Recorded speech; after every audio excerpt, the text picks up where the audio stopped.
Today's devotion comes from the small Catechism's take on the fourth commandment. And the fourth commandment is, you are to honor your father and mother. What is this? The answer is, we are to fear and love God so that we neither despise nor anger our parents and others in authority, but instead honor, serve, obey, love, and respect them. So just some real fundamentals on this. The only instance where it's really appropriate for us to disobey or disrespect or fail to honor our parents or other authorities. This includes your pastor. This includes the governing authorities that are over you in whatever municipality you're in. This includes your boss, any authority that's been placed over you.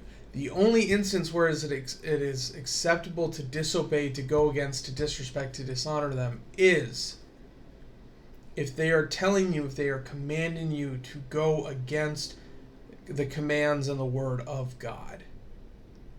And I think that right there is a really powerful thing, because we live, at least right now, in a culture that's very, very fond of disrespecting authority. And this, I think, let's just use the most two recent examples for president. When Donald Trump was president, people who didn't want him to be president were very comfortable saying very rude things about him and his family. They were totally okay disrespecting and honoring him. And on the flip side, Joe Biden is president, and people who didn't want him to be president are very comfortable saying very disrespectful things about him, saying very rude things about him, and because of the way our government is set up, it is totally acceptable to disagree with those in authority, because that is the way our authority is structured. What we are not called to do is to disrespect them or to dishonor them.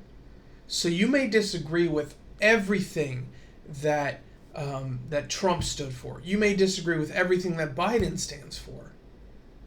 But you are still called to show them the respect of an authority who would not be an authority if it weren't for God. So that's the first thing, is this commandment, it extends a lot further than we typically think of it. And I think that is probably convicting for a lot of us. And that's the first thing that comes from this explanation. But the other thing is that, and this comes up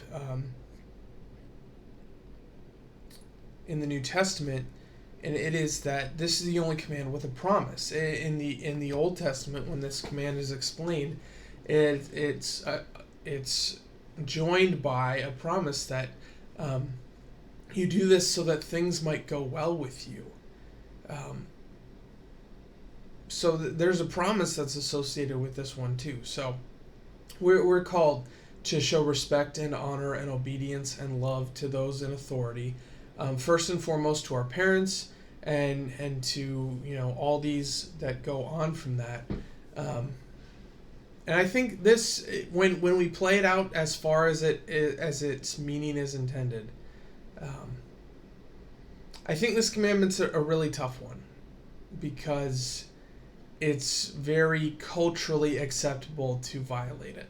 But we're called to better than that, and that's one of the challenges of our faith. So, if you have any questions, if you have comments, if you have concerns, please, as always, put them below.